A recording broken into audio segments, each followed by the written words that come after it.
É isso aí, galera, que está acompanhando aí o nosso Conara 2018. Eu sou o Luciano, do canal do Mecânico e também coordenador de projetos da 7 Videocarro, parceiros da oficina Amiga da Mulher da nossa grande amiga Bárbara.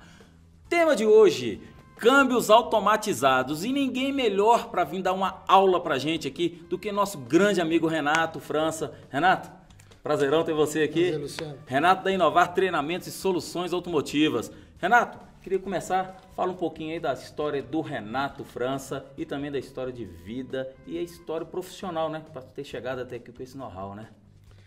E aí, galera, tudo bem? Bem, Luciano, eu fui instrutor do Senai, aqui em Belo Horizonte, né? No Senai do Horto, Centro Automotivo. Comecei novo lá, fazendo curso técnico, depois comecei a dar aula. Fui pegando gosto, né? Já trabalhei, na época já trabalhava em concessionária, oficina mecânica. E no Senai fui crescendo, né, adquirindo mais conhecimento e depois entrei para o treinamento da Fiat, né, do setor de treinamento da Fiat Automóveis, em Betim. Fui para Curitiba, trabalhei lá no Sul como responsável pelo setor de treinamentos ali da região Sul, né, Paraná, Santa Catarina. Sim. Então dei muito treinamento lá. Depois voltei, trabalhei com treinamento interno aqui em Betim, no ISVO, né, que a gente chama, que é a Universidade Tecnológica da Fiat, do Grupo Fiat. Trabalhei lá no treinamento. Depois acabei indo para a montadora, né, para a fábrica, trabalhando com pós-venda, assistência técnica. Então essa é a minha história. E nesse meio termo, né, em 2014, eu e meu sócio, o Vladimir, que até está participando também desse congresso, nós criamos a Inovar em 2014, com o objetivo exatamente o quê? É uma coisa que a gente gosta de fazer, que é dar treinamento. Está no sangue, nós tem paixão por ensinar, por passar conhecimento, né, para frente. Então nós criamos, né, a Inovar com o intuito de levar treinamento de alta qualidade para os reparadores, que é uma área realmente muito carente de informação. Hoje o mercado melhorou muito nessas questões de treinamento, informação, mas ainda o mercado é muito carente dessas informações. Sim, justamente. Então nós criamos a Inovar com esse objetivo, né? Então já estamos aí há 4 anos já com a Inovar, trabalhando com treinamentos para os reparadores, levando informação de qualidade e principalmente, né, de inovações, né? Temas que antes tinham pouco treinamento, né? E esse é o nosso objetivo, continuar levando treinamento de qualidade com muita informação para os reparadores. Uma coisa tão bacana que você fala dessa questão da preocupação de ter montado a Inovar nessa busca de conhecimento e de treinamento, porque hoje as pessoas falam muito, a gente acha tudo na internet, a gente tem o próprio canal do Mecânico que está lá dando dicas no dia a dia, que vem dicas válidas de dentro da oficina, para a oficina, para o mecânico, de mecânico para mecânico. Mas, galera, não tem coisa melhor do que se profissionalizar e buscar o conhecimento técnico mesmo, porque uma coisa é a gente ter dica, buscar soluções de dicas na internet, mas outra coisa é a gente se profissionalizar. E aí, para isso que é essa preocupação ter sido você e o Vladimir ter montado a Inovar, não é isso? Levar um treinamento mais aprofundado, né, um diagnóstico técnico. Como você falou, a dica ali ajuda em algum momento, né, mas o treinamento faz o cara aprofundar o conhecimento daquele crescer. assunto e conseguir. O conhecimento ele ajuda no diagnóstico, é fundamental no diagnóstico. Você conhecer o equipamento, o sistema, o funcionamento de algo, te ajuda demais no diagnóstico. A dica pode te ajudar no momento, né? Mas o conhecimento daquele assunto te ajuda no diagnóstico geral, na correção, no reparo. Então é fundamental hoje, né, os treinamentos que tem. É muito bacana. E a galera fica aí perguntando. Eu vou ter que fazer a pergunta, é lógico. Rapaz, tanto se fala. Renato, o que é câmbio automatizado? Bem, Luciano, o câmbio automatizado, né, ele surgiu no Brasil em 2008.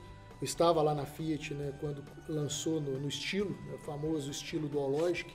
Né, eu participei, né, dos projetos iniciais lá, dos treinamentos iniciais. Ministrei muito esse treinamento lá no sul do país, depois aqui quando eu voltei para Belo Horizonte. Então, conheço bem a fundo, né, desse projeto, do sistema, desde quando lançou.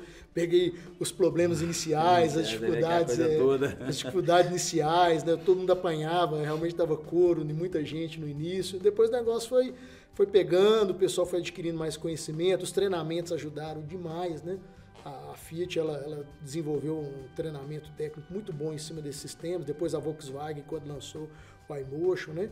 E depois a gente foi aperfeiçoando isso aí. Então, desde o início, eu trabalho com duológica, desde a concepção, desde o projeto, né? Conheci bem todo o início ali da fase de projeto do estilo duológico. E depois fomos trabalhando os treinamentos, né? Os defeitos, as evoluções do sistema, o que melhorou, né? Respondendo a sua pergunta, né? Os câmbios automatizados foi uma solução que as montadoras encontraram, a solução mais barata, né? Tanto de custo quanto de manutenção, se comparado ao câmbio automático. Né? Hoje não tem ainda uma fábrica de câmbio automático no Brasil. Né? Os câmbios automáticos são importados. Né? A Aisin, ZF, outros fabricantes, né? Tem que importar o câmbio. Então isso eleva custo. Né? E também a manutenção, né? O custo de manutenção quando um câmbio automático dá um problema, né? Para se abrir, reparar, trocar todo o kit de reparo, o custo fica elevado. Né? Ainda hoje abaixou muito, mas no início quando lançou o duológico era bem mais elevado. E ainda não se tinha uma cultura de câmbios automáticos no Brasil como se tem hoje, né? Justamente. A frota de câmbio automático aumentou muito. Né? De uns 10 anos para cá.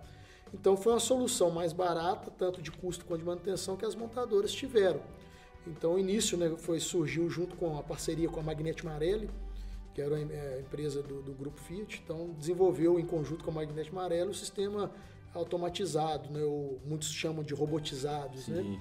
Ou seja, pegou um câmbio mecânico, né? E com engrenagens, luvas, garfos, né? Embreagem, e colocou um sistema que a gente chama de robotizado ou automatizado, ou seja, onde o acionamento da embreagem, a seleção e troca de marchas é feita por um robô, é feita por um sistema automatizado, controlado por uma central eletrônica. Então, para o motorista ficou muito mais confortável, ele não precisa pisar na embreagem, ele não precisa trocar marcha, o sistema faz isso sozinho como se fosse um câmbio automático. Né? Porém, com a concepção mais barata, né? Que você ainda manteve o câmbio mecânico, a embreagem, né? E teve o acionamento, passou a ser um acionamento robotizado ou automatizado. Né? Então, essa é a concepção inicial, né? Que surgiu dos câmbios automatizados, né? Igual eu falei, começou com a Fiat, no estilo duológico, e depois a Fiat foi expandindo na gama de veículos, né? Linea, Ideia, família Palio, Punto. Né? E aí a Volks também veio com um sistema que a gente chama de iMotion, né? Que saiu primeiramente no Polo, depois espalhou para a gama também, Voyage, Gol, né? Todos eles aí com esse opcional do iMotion. Aí outras montadoras vieram no embalo também, né? A Ford veio com o câmbio Power Shift, né? A GM já tinha o EasyTronic da Meriva, né? Depois veio o EasyTronic 2, que saiu no Agile, que também é produzido pela Magnete Marelli. Né? Depois a ZF também veio com alguns modelos, né? O AP usa um câmbio automatizado, né? da ZF. Então, ou seja, o negócio proliferou, cresceu, né? Os opcionais, né, de veículos com sistema automatizado. Então foi a solução que as montadoras encontraram para o mercado. Né? O trânsito hoje é muito complicado. Né? Dirigir no trânsito das grandes cidades. Né? Então você ficar trocando marcha, pisando na embreagem ali, cansa. Né? E aí o câmbio automatizado foi uma solução, como eu falei, mais barata para dar conforto, né? Trazer conforto e segurança para o motorista nos trânsitos aí das grandes cidades. Né? Entendi. Então, dentre essas vantagens e desvantagens, uma das vantagens que veio para o consumidor final, que foi questão preço, não é isso? Já de imediato que ficava um custo mais acessível, né? Porque até mesmo pela cultura que a gente não tinha de câmbio automático no Brasil, carro com câmbio automático, mesmo uma versão de entrada, tinha um custo muito bem acima do, vamos dizer, um nível médio aí de compacto do mercado, alguma coisa do tipo. E aí veio o automatizado preenchendo essa lacuna para ter uma versão de entrada com preço bem mais em conta, seria isso? Se você vê o preço de um carro, um modelo de um carro com câmbio mecânico, câmbio automatizado, né? E depois o câmbio automático, que tinha uma diferença, uma escada, né? Uma escada de preços, né? Então, ali o câmbio automatizado ficou no meio termo entre o câmbio mecânico e o câmbio e a versão com câmbio automático, facilitando o cliente comprar um carro automatizado que ele teria conforto, né? Sem precisar ficar pisando em embreagem, trocando marchas, né, e com um custo tanto de preço de compra e de reparação melhor do que um câmbio, maior do que o câmbio mecânico, porém menor do que o câmbio automático. Ou seja, veio para preencher essa lacuna, esse degrau que era tão grande, né, de você estar num câmbio normal para um câmbio automático, veio com a proposta de um câmbio automático, né, para o consumidor, porque para quem dirige, sim, muita gente ainda fica nessa dúvida. Por isso que a gente começou já perguntando o que é um câmbio automatizado, porque muita gente ainda acha que o câmbio automatizado estava comprando um carro automático. Né? Então ele veio com a proposta de um câmbio automático, porém preenchendo essa diferença tanto de valores, né, e manutenção, né? Sim. Igual você estava falando. E desvantagem? O Renato França, o que pode falar da gente de desvantagem de se ter um câmbio, de se adquirir um câmbio automatizado e não um automático? No início, a desvantagem era um pouco a falta de conhecimento, né? O pessoal sobre funcionamento, até mesmo do cliente final, ele não saber usar bem o sistema, então achava que alguns certos comportamentos do sistema que era previsto, né, pela engenharia, os clientes entendiam como defeito, né? E às vezes não era. Então faltava um pouco dessa maior informação, né? E também, depois que esses carros começaram a sair de garantia, que as pessoas não levavam mais na concessionária, começou a levar no reparador independente, o pessoal tinha muita dificuldade para reparar ou para resolver os problemas. Então começou a queimar um pouco o sistema, né? Não compra câmbio duológico, compra câmbio iMotion não, porque dá muito problema, a manutenção é difícil e tal. Então começou a queimar. Aí começou a ter os treinamentos, informações. A própria magnética amarela, ela foi desmembrando o kit, né? Que antes dava um problema no robô, você trocava o robô completo. Aí ela começou a desmembrar, à medida que eles foram vendo os problemas em campo, foram melhorando, promovendo, trazendo melhorias no sistema. Aí eles começaram a desmembrar, começaram a oferecer peças separadas, avulsas, né, para trocar. Né? Começou a oferecer eletroválvulas, sensores de forma avulsa. Então, deu um problema no sensor, você não precisava trocar o robô. Sei lá, trocava o sensor. Deu um problema na eletroválvula, podia ir lá trocar a eletroválvula. Então, isso foi melhorando, né, a imagem do sistema, né, e foi trazendo, o pessoal conseguiu ter uma melhor reparação. Então, a desvantagem inicial que eu vi era essa, a questão de informação. Né? E o câmbio automatizado, né, para quem já dirigiu um carro ou já teve um carro com câmbio automático, ele nota a diferença. Sim. O câmbio automatizado, ele tem um pouco ainda daquele, a gente chama de soluço, né? Aquele soluço da troca da marcha, né? Que é o sistema mecânico, né? A embreagem vai abrir, você tem aquele tempo de acionamento da embreagem, de acoplamento da luva na engrenagem, então esse tempo é normal. Então esse soluço acaba tendo, então você tem o cara percebe a troca de marcha, diferente no câmbio automático, né, que é muito mais sequencial, mais suave, essa troca das marchas ali. Então essa a meu ver, são as desvantagens do sistema. Dentro dos modelos que a gente tem no mercado, a gente tem o Duologic, a gente tem o iMotion, a gente tem o EasyTronic 2, a gente tem o PowerShift, todos seguem o mesmo parâmetro para manutenção ou tem algum que tem diferenciação? Tem, por exemplo, o Duologic iMotion, né? O EasyTronic 2 que saiu no Agile, foram fabricados pela Magneti Marelli. Sim. Então um princípio que a gente chama de princípio eletrohidráulico, ou seja, o princípio de eletroválvulas, né? A central comandava a eletroválvula e tem uma bomba que gera pressão hidráulica de óleo no circuito. Então, é um sistema que trabalha com o sistema eletrohidráulico. Sim. Já o PowerShift, né, e a Meriva, que era o EasyTronic 1, né, o kit ZF que sai no app, ele trabalha com motores elétricos, simplesmente. Não trabalha com pressão elétrica, com sistema eletrohidráulico. Trabalha com comandos elétricos, né, motores elétricos para fazer tanto seleção, engate das marchas, quanto acionamento da embreagem. Então você tem essas diferenças de princípio. O conceito é o mesmo, né? Um câmbio mecânico, onde você vai ter um sistema automatizado, um robô, né? Um robô que vai fazer o engate, seleção das marchas e acionamento da embreagem. Só que o que muda é o princípio, né? Uns é o princípio eletrohidráulico, que é o caso do Duologic iMotion, e outros têm um princípio somente de motores elétricos, no caso do PowerShift, né? E tal. Então essas são as diferenças dentro do mercado, mas o conceito em si, todos têm embreagem, então, ou seja, tem embreagem lá, então você tem que trocar a embreagem, você tem que fazer esses cuidados, né? Então, o princípio assim, de funcionamento, a concepção, né, do automatizado é basicamente a mesma. Agora, o que muda são os princípios de funcionamento de um para o outro. Entendi. Esse Power Shift, além dele ser elétrico e tudo, já me falaram que ele é dupla embreagem? Existe isso mesmo? Isso.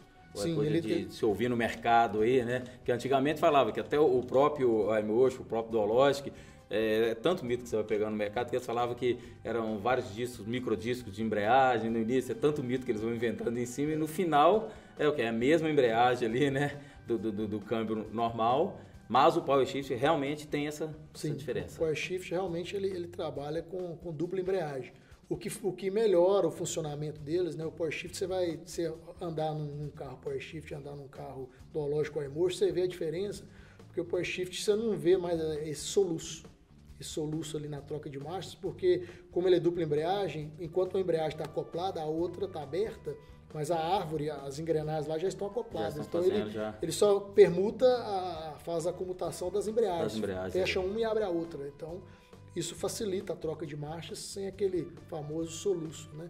Então isso melhorou muito, né, a qualidade. Às vezes você vê lá fora, né, na Europa, já tem alguns modelos lá que trabalham com o sistema Dualogic, né, o sistema eletro-hidráulico com dupla embreagem também. Né? Então, tem uns mercados lá fora, né? Conceito Dualogic, né, de essa câmbio robotizado já tinha na Europa, né, chamado o famoso câmbio CellSpeed, né? Então trouxeram esse conceito para cá. Então, mas tem essa dupla embreagem, né? Assim como você tem, né, o DSG da Volkswagen também, que trabalha com dupla embreagem, né? Alguns modelos de embreagem seca, outros com embreagem viscosa, mas é um princípio também de câmbio automatizado com dupla embreagem. Com dupla embreagem. Tá? Uma dúvida bacana para a gente ir seguindo aqui, caso dos câmbios automatizados, são 2 tipos de óleo, né? No câmbio. Isso, tem um óleo do câmbio mesmo, normal. Das engrenagens, que é o óleo normal, né, o 75W80 ou só sai 80, vai depender do câmbio, né? E tem o óleo do kit, específico ali para o robô, que é o mesmo óleo usado no Dualogic, no iMotion, né, no Agile lá, no EasyTronic 2, né? Ou seja, o óleo que a gente chama de CellSpeed, um óleo específico com propriedades específicas para atender aquela condição. O sistema trabalha ali com pressões de 50 bar. Geralmente varia ali de 35 a 50 bar, né? Chega em 50, a bomba desarma. Cai a 35, ela arma, para manter a pressão sempre nesse valor. Então é a pressão alta, aí a temperatura do óleo no funcionamento vai elevando. Então o óleo ele tem que suportar essas condições de pressão, temperatura, suportar esse funcionamento constante. No início, esse era um dos problemas muito comuns no início do automatizado, porque o pessoal ia dar manutenção, né, e colocava óleo de freio. Eu ia te perguntar até sobre isso, sobre os defeitos comuns que tinham, mas às vezes muitos apareciam até por causa da manutenção correta. Defeito é o famoso defeito colocado. Colocado, né? O pessoal ia repor o óleo, para começar, né, já começava errado na hora de verificar o nível. Porque o pessoal tem o costume de olhar o nível, só tem um reservatório de óleo do kit, né? E ele vai olhar o nível e ele esquece de despressurizar. Você tem que ir com o aparelho diagnóstico e lá fazer a despressurização, que é tirar fazer o óleo recircular no sistema e voltar para o reservatório. Aí sim você vai olhar o nível correto. Se você não fizer isso, toda vez que você for olhar lá, o nível vai estar baixo, porque o óleo está no sistema, né? O óleo está dentro do robô ali. Entendi. Então você tem que despressurizar, fazer o óleo voltar para o reservatório, aí sim você vai olhar o nível correto. Se o nível estiver um pouco abaixo, você vai lá e pode completar, né? Se estiver abaixo do mínimo ali, você pode ir lá e completar. Se estiver compreendido entre o mínimo e o máximo, não precisa mexer. Então, o pessoal tinha esse costume de olhar o nível estava abaixo, ia lá e tocava óleo. Colocava óleo. Aí, no que o sistema começava a funcionar, jogava óleo para fora. Nossa, pronto. Aí... E o pior, o segundo problema era que completava com óleo incorreto. Colocava óleo de freio. Já enchia, colocava o nível errado. Contaminava o sistema inteiro. Contaminava o sistema com óleo de freio. O óleo de freio é higroscópico, né? Ele absorve umidade, ele não tem as mesmas propriedades do óleo específico, que é o CellSpeed e tal. Então, isso aí fazia levava umidade para o sistema, oxidava as partes internas do robô, começava a dar vazamento, travamento. Aí só realmente a manutenção geral ali para resolver. Às vezes um simples completar um óleo ali, vamos dizer assim, né? Porque não sabia dessa despressurização ali. No início, isso aí era carta marcada, quando você ia fazer uma análise Hoje melhorou muito, né? Que a informação, né? Com a divulgação das informações, é mais raro, mas ainda encontra. Eu já cheguei a pegar alguns casos na minha oficina, né? De algumas situações de óleo incorreto, às vezes nem óleo de freio, mas o pessoal já usando até óleo de transmissão automática, colocando, né, no reservatório, ou seja, não é recomendado. O recomendado é usar o óleo próprio com as mesmas propriedades, características que atendem, né, as especificações. Então, isso aí garante, né, a vida útil do sistema. Usar outro tipo de óleo é ter dor de cabeça. No caso, igual chegava para você na oficina, um que foi completado com um óleo de freio, dá para identificar já de cara? Dá. Você tira lá, você vai ver que a coloração é um pouco diferente. Porque o óleo de freio e a coloração do CS-Fish um pouco diferente a olho de quem tem um critério bem técnico, né? E tem um macetezinho também que você pode fazer, que é você expor aquele óleo à luz negra. O óleo específico, o CS-Speed, ele tem um contraste. Então, quando você expõe ele à luz negra, ele brilha. Então, você jogou no reservatório ali, colocou aquela luz negra lá no reservatório, brilhou, então, o reservatório está com CS-Speed, está com o óleo correto. Tem alguns pontos lá que não brilhou ou não brilhou, está com outro tipo de óleo. Então, esse é um macetezinho que tem. Mas também a olho nu, quando você tira o óleo do reservatório, você compara um com o outro, você vai ver que tem o óleo de freio no DOT 4, às vezes é a coloração bem mais clarinha do que o CS-Speed, né? Mas às vezes tem que ter um olho clínico mesmo para fazer essa análise. Que histórias, hein? E o pessoal Você desde o início, desde 2008 trabalhando com duológico, então você vai acumulando, né, muita informação, problemas de campo. Já viajei muito aí no Brasil afora para ajudar na solução de problemas de duológico, né? E depois também ajudei muito o pessoal no iMotion também, né, que o princípio é o mesmo, e o pessoal vai ligando, a gente vai trocando algumas ideias e aprendendo também com as experiências, né? Eu ainda tenho muito que aprender ainda com as experiências. Essas aí de chegar e ver esse defeito colocado aí já eram as experiências que você já tinha que chegar e aprender no campo logo, né? Sim. Renato, fala pra gente uma coisa, pra gente, reparador, cuidado na hora de fazer uma reparação num câmbio desse. Chegar na oficina, o cara tem alguma coisa que você aqui é um perigo danado, se chegar, já for meter na mão aqui, já causa um problema maior, um risco de acidente, às vezes até na hora da manutenção, coisa do tipo. O principal ali, igual a gente estava falando no início, né? A pessoa é fundamental, ela ter um treinamento desse câmbio, né? Muitas vezes eu vou ajudar algum colega, alguma oficina, até mesmo um cliente, porque o carro às vezes já passou em 2, 3 oficinas, mas pessoas que não fizeram treinamento, não têm muito conhecimento e vão se aventurar a trocar uma embreagem ou fazer alguma coisa, né? Às vezes sequer tem um rastreador, sequer consegue entrar ali com o rastreador e fazer os procedimentos corretos. Então, a maior dificuldade nossa é essa. Às vezes, quando o carro vem de outra oficina ou vem de um cliente que já rodou em vários lugares e não encontra um pessoal preparado. Quando você tem um mecânico que já fez treinamento, que já acompanha, que já conhece mais do sistema, é muito mais tranquilo, né? Não é uma manutenção crítica, não é um problema. É uma manutenção até relativamente fácil. Né? Às vezes o diagnóstico ali para resolver alguns problemas, né, esquenta um pouquinho a cabeça, né, demanda um tempo maior ali. Mas a manutenção em si, principalmente se comparado a um câmbio automático, é bem mais fácil. Bem mais fácil de se fazer. Então, mas o problema maior, às vezes, é quando se depara com o carro foi mexido, com pessoas que não têm um treinamento adequado, não conhecem bem do sistema, né? Igual essas macetezinhos que eu falei aqui, questão de verificar o nível do óleo corretamente, né? Quando vai se fazer um reparo, né? Até por segurança, o correto antes de remover um câmbio é você despressurizar o sistema, entrar com o aparelho lá, fazer despressurização para aliviar a pressão, até você precisar desconectar alguma mangueira, uma eletroválvula, que você vai remover o câmbio, viu algum problema lá no sistema que você quer fazer um reparo, já com o câmbio no chão, ele estando despressurizado, você pode abrir as tubulações, abrir o sistema sem risco, né? A pressão vai estar próximo de zero. Se você não faz isso, né, o sistema vai estar pressurizado, 30 bar, 40 bar, e além de ser um risco de acidente, você vai perder todo o óleo. Na hora que você abre o sistema ali, o óleo esguicha, né, e vai embora. Então, é mais nessa linha, né? O primeiro é conhecer do sistema, não aventurar mexer sem ter um bom conhecimento, né? De buscar informações e depois ter esses cuidados básicos. Entendi. Para reparação, os valores, os custos também para o cliente, fica bem puxado? Hoje, assim, a manutenção, né? Vamos falar assim, os carros que, como já tem carro desde 2008 rodando, né? Então, sempre vai chegar, às vezes, na oficina um estilo, um Linea, um Polo, um Gol, lá 2009, 2010. Então, são carros que já têm manutenção mais constante. A manutenção em si não é complicada, né? Igual eu falei. Hoje, por exemplo, a embreagem é um item de manutenção que você tem que trocar. Normal. Ela é normal porque ela sofre desgaste como as outras também. Então vai chegar um momento que você vai ter que trocar a embreagem, né?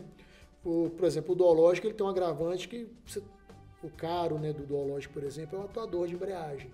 O atuador ele tem um custo mais elevado, porque ele é um atuador já com sensor.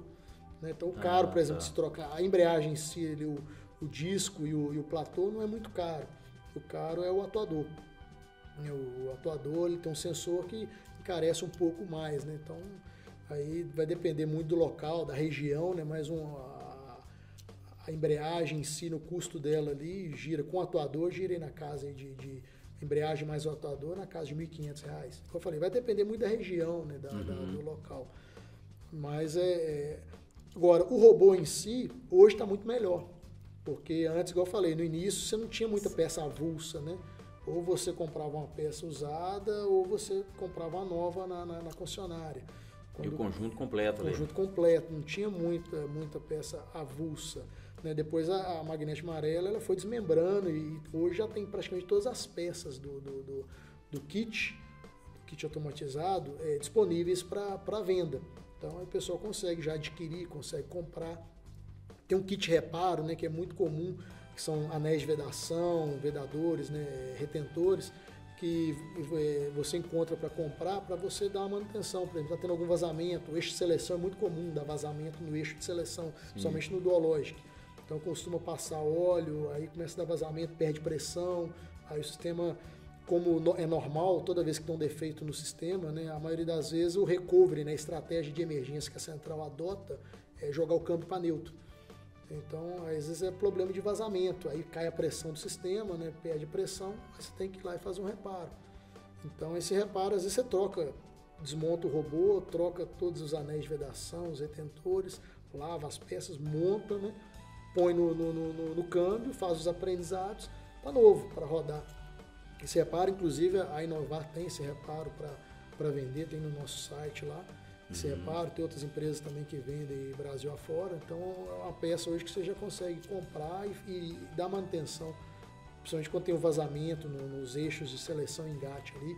Reparo, o kit iMotion também do robô da Volks também tem reparo, né? Então você tem hoje já consegue dar uma manutenção mais rápida e mais eficiente para o usuário final, para o cliente, com custo mais em conta, né? Se você tivesse que trocar o robô, o custo é X, né? Onde assustava a galera no início. Aí. Trocar o robô completo, você tem um custo elevado. Hoje, para se trocar o robô completo, só se tiver algum problema interno na carcaça, alguma falha interna, onde mesmo você trocando os reparos ali, né, você não consegue resolver o problema. E mesmo assim, hoje, você consegue comprar só a carcaça, né? Tem essa opção também? Tem essa opção também. Você consegue comprar ela já montada ou só a carcaça. Então, baixa, não precisa comprar o kit completo mais. É raro hoje você comprar um kit completo e colocar, né? Então, você tem essas opções hoje no mercado, né? Muito mais fácil. Tanto o iMotion, tanto o Duologic, né? Os outros também, né? O Power Shift, por exemplo, ele tem um agravante da embreagem, né?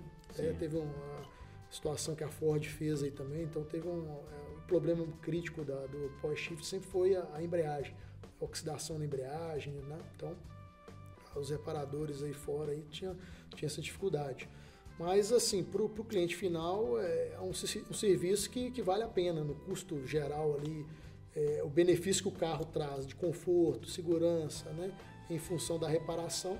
Se você dá uma manutenção correta, se você troca a embreagem e faz da maneira certa, né, o custo fica baixo e não é um câmbio que vai dar problema toda hora, né? Não é que vai dar manutenção toda hora. É mais a manutenção mesmo, é a questão a troca da embreagem, que é o item que você mais vai fazer manutenção, que é o desgaste natural dela mesmo. Né? Sobre essa questão da seleção de marchas, a marcha ré, em movimento, se alguém tocar na alavanca e levar ela para a posição de ré também, o sistema ele bloqueia? Bloqueia. Porque eu lembro que isso é coisa de mercado, que a gente roda de oficina a oficina, o pessoal vê, então, vê a facilidade que a alavanca tem de encaixe ali, porque é um sistema elétrico, né? Então, tanto que desligado você pode mudar a posição da alavanca, mas o sistema ele continua onde foi parado ali, né? Sim. Colocou no D ali, depois desligado você pode pôr no neutro, que já não vale nada O comando do joystick não vale nada. Não vale nada. Vale é o que tá aí a dúvida, o pessoal perguntava muito é isso. Às vezes o pessoal está tentando fazer uma troca de marcha e de repente a mão vai e leva na ré. Então, tá vendo, galera? Então o próprio sistema já não deixa acontecer. Ele bloqueia, fala que a manobra não pode ser realizada por questão de segurança. Ele vai ver velocidade do veículo, rotação do motor, se o pedal de freio está acionado ou não. Tudo isso ele monitora para evitar, por exemplo, se você abriu a porta, se você abre a porta com o carro em movimento, ele joga para neutro. Ele não deixa o carro continuar tracionando com a porta aberta. Então o sistema é robusto, né? Tem algumas estratégias de funcionamento que evitam, né, para evitar algum tipo de acidente. De evitar uma quebra precoce aí, de um acidente, ou então, né, porque se já entrar num câmbio automatizado, já vindo custos na hora da compra, na hora da manutenção, então tem que ter também toda essa periculosidade aí para não ter problema, né? O sistema é bem mais uma dúvida para a gente fazendo esse bate-papo aqui do Conara. O óleo CS Speed tem que ser completado? Olha, só se tiver vazamento. Só se tiver algum vazamento, aí se o nível está baixo, você despressurizou lá, viu que o nível está baixo, é bom avaliar, né? Ver por que o nível baixou. Porque o óleo ele é fechado no sistema, né? O sistema ele vai evaporar, tem um respiro lá para evaporar, mas a evaporação é pequena, né? Não é igual um óleo de cárter, né? Então, mas se o nível está abaixo do mínimo ali, é bom avaliar que pode ter algum vazamento, externo ou interno, porque às vezes a pessoa olha externamente não tem, mas pode estar vazando internamente ali nos eixos de seleção e engate, pode estar vazando até para dentro do câmbio. Então você verificou lá, o nível está baixo, o nível de óleo no reservatório está baixo, despressurizado, é claro, e não tem nenhum vazamento externo, é bom até olhar o nível do óleo da caixa, porque pode ser que o nível do óleo da caixa esteja um pouco acima, porque o óleo pode estar vazando até internamente. para dentro do câmbio. Então é bom verificar. Se o nível está baixo, e principalmente se estiver muito baixo, depois da despressurização, indica algum vazamento. Outra pergunta que já vou até adiantar, o pessoal faz muito, é se precisa trocar esse óleo, né? Justo. Os fabricantes falam que é um óleo que a gente chama full life, ou seja, para toda a vida. Não tem. Você pegar o manual de uso e manutenção dos veículos, não preconiza na revisão periódica, na manutenção programada, a troca desse óleo a tantos quilômetros, né? A cada quilometragem. É só mais uma verificação de nível mesmo, etc. Então, não é informado, né, um período de troca. Então, não tem um período de troca para se fazer a substituição desse óleo. Porém, você vai ver alguns sintomas, né? Recentemente eu peguei um carro na nossa oficina lá, estava com um óleo muito escuro e mais viscoso, mais denso, com alguns resíduos nele, e o sistema você via que ele tinha dificuldade para pressurizar a bomba, tinha algumas dificuldades na troca de marcha, então eu vi que realmente aquele óleo estava prejudicial para o sistema. Então aí esgotei o óleo, trocamos, fizemos a limpeza, óleo novo, os aprendizados, o sistema ficou muito bom, o cliente percebeu consideravelmente a melhora. Então, não é previsto a troca em manual, mas aí vai do feeling do mecânico, de acordo com o sintoma que o cliente está reclamando, você vê que aquele óleo, às vezes, pela condição dele, deve ser trocado. E se ele está contaminado, principalmente, tem que ver de onde contaminou, né? Pode ter sido contaminado com água, fluido de freio, alguma outra coisa. Aí, às vezes, é bom até abrir todo o kit, né? Todo o robô, trocar todos os reparos, né? Lavar, montar e pôr no carro. Aí o sistema fica bom. Bacana. Galera, o bate-papo de hoje aqui no nosso Conara 2018 foi com o nosso grande amigo Renato França da Inovar. Renato, queria agradecer em nome de todos aqui da Conara. Vocês. Pois é. Deixa aí as considerações finais também, os contatos da Inovar, para a galera que quiser saber mais. Beleza, a Inovar tem um site, né, www.inovarautomotivo.com.br. Lá você vai encontrar todos os nossos cursos, grade de cursos, né, produtos. A gente trabalha com venda de alguns produtos também para soluções automotivas, né, limpeza de DPF, válvula EGR, sistema de alimentação diesel e flex. Então tá tudo lá. Também tá lá as nossas 2 lojas. Nós temos 2 oficinas aqui em Belo Horizonte, um no bairro Betânia, o outro no bairro São João Batista. Então tá lá também os endereços, precisar de alguma ajuda, quiser fazer algum contato. Tem nossos telefones lá também no site, o meu, do Vladimir, de outros colaboradores, né? Estamos no Instagram, né, inovar_automotivo, estamos no Facebook, @inovarautomotivo, então pode seguir a gente lá também nas redes sociais. Estamos à disposição para ajudar vocês no que for necessário, tanto treinamento, dicas, informações, e continuar essa nossa parceria aqui com o canal do Mecânico. É isso aí. E em breve vídeos ainda Inovar junto com a gente lá no canal do Mecânico também. Segue a gente lá que você vai ver lá. Renato dando mais uma super dica para vocês. É isso aí. Conara 2018. Se liguem!